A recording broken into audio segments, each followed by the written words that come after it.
Então, o senhor tem mais alguma coisa a falar sobre a semana Nós passada? estávamos falando a semana passada a respeito das parábolas. Isso. Lemos a primeira e eu dei 2 leituras, fiz 2 explicações. Agora vem um texto intermédio. E este texto intermédio não é fácil, mas estamos aqui para isso. Podemos. Aproximando-se, os discípulos perguntaram-lhe: por que lhes falas em parábolas? Jesus respondeu: porque a vos foi dado conhecer os mistérios do reino dos céus. A vós foi dado, note o leitor, o telespectador, a passiva divina. Deus deu a vós. Deus vos deu. Mas a eles não. Por que que Deus deu a estes e não deu a eles? Por que que apenas aos discípulos? Atenção, os discípulos aqui não são os 12, não. São os discípulos, número indeterminado. Os discípulos são aqueles que escutam Jesus com docilidade de coração e, para estes, tudo se torna claro. Por vontade de Deus, os discípulos conhecem os mistérios do seu reino. Passam a conhecer. Deus em Cristo revela-os a eles. Mas o que acontece com os de fora? Quem são os de fora? Vejam, nós não estamos aqui dentro de uma casa. Jesus saiu da casa. Jesus se pôs à beira-mar. Quem são os de fora? Os de fora aqui são aqueles que não aceitam a palavra de Deus pronunciada por Jesus. E para estes, as parábolas não se esclarecem. Tudo fica e permanece enigmático. Pois àquele que tem, lhe será dado e lhe será dado em abundância. E estes são os de dentro, estes são os discípulos que recebem sempre mais. Mas ao que não tem, Estes são os de fora, que têm pouquíssimo. mesmo o que tem, lhe será tirado. Mesmo que tem, será tirado. É uma experiência esta que todo pregador, mais cedo ou mais tarde, faz. Quantas vezes fiz esta experiência? Quando se celebra uma missa, a pedido da família, veja só, de 7º dia. Uma missa por alguém que faleceu. Às vezes, a igreja está cheia. Você prega, ao mesmo tempo em que prega, percorre com o olhar o auditório. É exatamente isto. Existem alguns de dentro e existem muitos de fora. Muitos de fora. Estão ali cumprindo um dever social, uma obrigação, mas ouvem, estão calados, estão quietos, não estão agitados, não são rebeldes, não estão falando, mas se percebe que não estão entendendo nada. Nada, absolutamente nada da linguagem de Deus. Estão numa outra. Terreno infértil. É mais do que terreno infértil. É total incapacidade de assimilar que quer que seja que venha de Deus. Está aí. É por isso que lhes falo em parábolas. É por isso que para estes, todo o discurso de Jesus, todo o seu ensinamento, vira um enigma. Agora, é preciso encontrar uma razão para isto no Antigo Testamento. Deus já previa que as coisas seriam assim? Ou isto aqui é uma surpresa que tomou Deus desprevenido? Continue. Aqui vem ao encontro do que o senhor disse. Continue. Porque veem sem ver e ouvem sem ouvir nem entender. É neles que se cumpre a profecia de Isaías que diz: E aí está um texto do Antigo Testamento, de Isaías, capítulo 6, que vem justificar esta conclusão trágica, pessimista de Mateus. certamente, haveis de ouvir e jamais entendereis. O que é paradoxal, é ouvir e não entender. Porque normalmente se ouve e se entende, mas aqui se ouve e não se entende. Certamente, haveis de enxergar e jamais vereis. Porque o coração deste povo se tornou insensível, e eles ouviram de má vontade e fecharam os olhos, para não acontecer que vejam com os olhos, e ouçam com os ouvidos, e entendam com o coração e se convertam, e assim eu os cure. Isto é, se o povo ou diversos se obstinam no mal, não abrem o próprio coração, e se Deus manda que mesmo assim Jesus fale, o que acontece? Jesus fala e não será entendido, não será compreendido.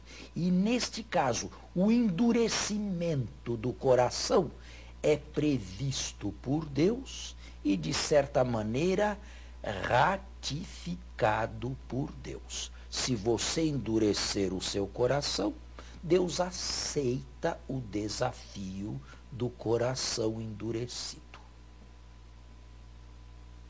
Certo. Mas felizes os vossos olhos. Mas, e agora se volta para os discípulos, né? Que não são apenas os 12, não. São todos os que ouvem e entendem, os que estão dentro.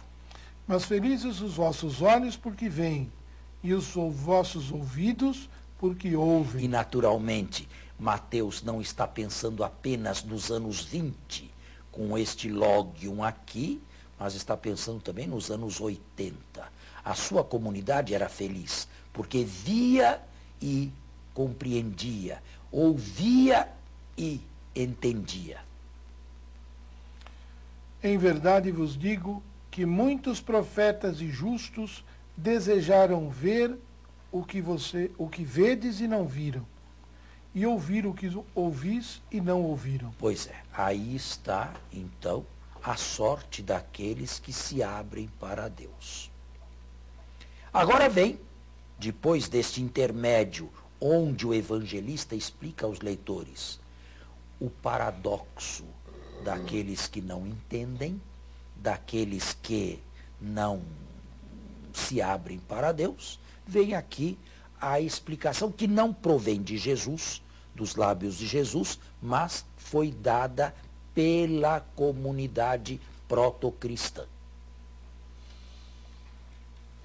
Ouvi, portanto, a parábola do semeador. Agora vem, pela primeira vez, não no texto, mas na explicação, o verbete, o vocábulo parabolé em grego, que significa comparação, provérbio, explicação, mais ou menos simbólica.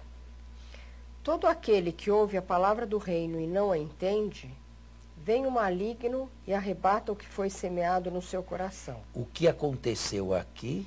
Aqui aconteceu que na história desta parábola, cedo ainda, a comunidade a alegorizou. O que significa alegorizar? Significa dar uma espécie de compreensão a cada elemento da parábola. Agora, cada campo vai ser indicado ou vai ser apontado como um tipo de gente. Esse é o que foi semeado à beira do caminho. Isto é, aqueles a quem a palavra de Deus não faz efeito algum, nem inicial. Existem estes? Oxe, muitos. O que foi semeado em lugares pedregosos é aquele que ouve a palavra e a recebe imediatamente com alegria, mas não tem raiz em si mesmo, é de momento. Quando surge uma tribulação, uma perseguição, por causa da palavra, logo sucumbe. E o texto mais importante é a tribulação ou a perseguição por causa da palavra. São aqueles que aceitam apenas navegar em mar sereno, mas não em mar turbulento. Vamos fazer um intervalo? Vamos continuar, não é? Não tem intervalo. Temos já intervalo já? Não. O que foi semeado entre os espinhos é aquele que ouve a palavra, mas os cuidados do mundo e a sedução da riqueza sufocam a palavra. Este é o terceiro terreno, ou seja, receberam, mas por razões diferentes dos dois primeiros, também não frutificaram. E qual é esta razão aqui? O excessivo apego ou a excessiva preocupação com os bens deste mundo. Você certamente conhece pessoas que se levantam de madrugada, 5h, 5h30 da manhã, correm o dia inteirinho, carregar o marido não sei para onde, levar filho não sei para que lugar, voltar para casa, passar no banco, ir ao supermercado. Chega à noite e estão exaustos, ou exaustas. Heróis e heroínas para este mundo aqui. Para Deus, não deram nada. E ela se torna infrutífera. Tá aí. O que foi semeado em terra boa? Ah, bem, aqui é a última alegorização e esta é a única positiva. É aquele que ouve a palavra e a entende. E mesmo assim é preciso tomar cuidado, porque também há diferença entre os que ouvem e entendem. Esse dá fruto, produzindo a razão de 100, de 60 e de 30. 100, 60 ou 30, dependendo também. Vamos fazer um intervalo e voltamos. Então, nosso segundo momento, e temos uma outra parábola a ser lida e explicada. Agora vem o nome parábola. Propôs-lhe outra parábola. O reino dos céus é semelhante a um homem que semeou boa semente no seu campo. Enquanto todos dormiam, veio o seu inimigo e semeou o joio no meio do trigo e foi-se embora. Quando o trigo cresceu e começou a granar, apareceu também o joio. Os servos do proprietário foram procurá-lo e lhe disseram: Senhor, não semeaste boa semente no teu campo? Como então está cheio de joio? Ao que este respondeu: Um inimigo é que fez isso. Os servos perguntaram-lhe: Queres então que vamos arrancá-lo? Ele respondeu: Não, para não acontecer que ao arrancar o joio com ele, arranqueis também o trigo. Deixai-os crescer juntos até a colheita. No tempo da colheita, direi aos ceifeiros: Arrancai primeiro o joio e atai-o em feixes para ser queimado. Quanto ao trigo, recolhei-o no meu celeiro. A parábola foi lida do início ao fim. O telespectador a escutou. Aqui, a lição desta parábola é que a comunidade de Mateus tem que aprender a viver em estado de mistura. Ou seja, a igreja neste mundo será sempre uma eclésia mixta. E mista de quê? Mista de justos e mista de pecadores. É possível que alguns afoitos da comunidade mateana tenham agido com o ímpeto dos amigos do proprietário. Vamos arrancar o joio imediatamente, ou seja, vamos tornar-nos uma comunidade somente de cátaros, isto é, de puros, expulsando para fora de nós, através de excomunhões em massa, todos aqueles que não são tão puros quanto nós. E aqui vem o ensinamento. Não é hora de se fazer isto. Agora temos que ter paciência, tem a igreja que ter paciência, tem a comunidade de Mateus que ter paciência e aturar e suportar, não por um tempo infinito, mas pelo tempo da história, que haja uma mistura de justos e injustos, de pessoas de bem e de pessoas mal intencionadas, de pessoas que realmente se convertem e pessoas que fingem que se convertem, mas não se converteram. E nós poderíamos modernamente dizer que a igreja carrega, ainda hoje e sobretudo hoje, um peso morto que é insuportável e que talvez seja a grande maioria. A grande maioria dos cristãos e dos católicos são bom trigo? Frutificam realmente para Deus? Ou são um peso morto para a comunidade, para a igreja? E, no entanto, apesar de tudo, a igreja tem que carregar este peso morto. De resto, a parábola também pode ser aplicada a cada um. Nós também não temos a certeza de sermos apenas bom grão, de sermos apenas trigo, e nunca jamais termos sido joio. Ou seja, a linha divisória do joio e do trigo não passa aqui. Não divide uma multidão de outra apenas, mas passa por dentro de cada um. E a igreja deve aceitar conviver com esta situação. Não deve ser apressada, não deve ser, digamos, agitada, ela não deve, sobretudo, tomar o lugar do Filho do Homem. É no dia do julgamento que haverá a última separação, mas só nesse dia. E isto não é dado à igreja antecipar de forma nenhuma. É assim que a parábola foi recebida na comunidade e não deixa de ser esta parábola um jato de água fria, sobretudo naqueles espíritos que querem depurar a igreja, purificar a comunidade, mandando embora a todos, ou todos aqueles que não se julgam ou não são de fato puros. Bem, este é um texto, é?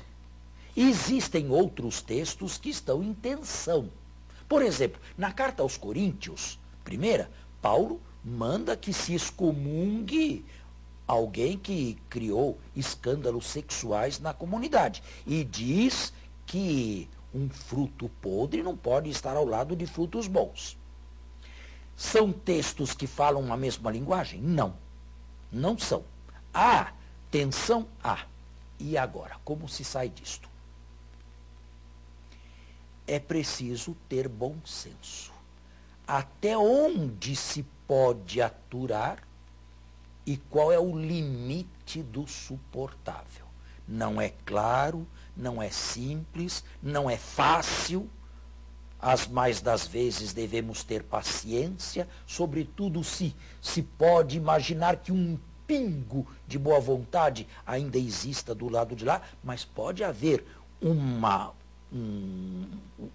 ultrapassar o limite, alguém ultrapassar de tal maneira o limite que precise ser eliminado em favor dos outros. Vejam, são textos que estão em tensão. Mas, em princípio a igreja deve aceitar que no seu bojo, no seu interior, existem também pessoas indignas. Não é assim no meio do clero também? Sim. E que vamos fazer? Conviver. Vamos eliminar todos aqueles que são maus padres? E quem diz que eu nunca fui um mau padre? Quem me garante isto?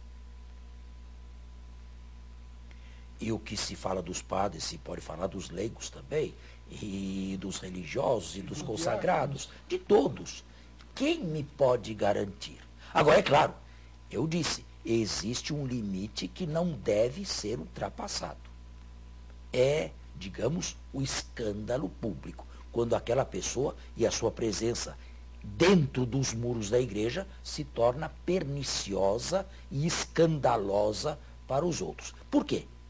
Porque sempre houve porcaria dentro da igreja, mas sempre houve reforma também da igreja ao longo da história. O perigo é quando a porcaria começa a se juntar demasiadamente e não se vê mais nenhuma preocupação com reforma. Aí as coisas devem ser lidas de outra maneira. De qualquer maneira, esta parábola aqui tem o seu significado, não é? Na história da igreja e na história da comunidade. E na história de todos aqueles que na vida são impertinentes, afoitos e apressados. E querem antecipar o julgamento de Deus. Bem, nós temos que parar por aqui. Nós temos menos de 1 minuto ainda para continuar. Não é bom continuar as outras parábolas, porque, embora pequenas, elas são muito importantes e são muito profundas. Mas vamos deixar, então, para a próxima semana. Muito obrigado. Bom final de semana a todos e até a próxima sexta-feira, se Deus quiser. Bom domingo a todos. Até a próxima sexta.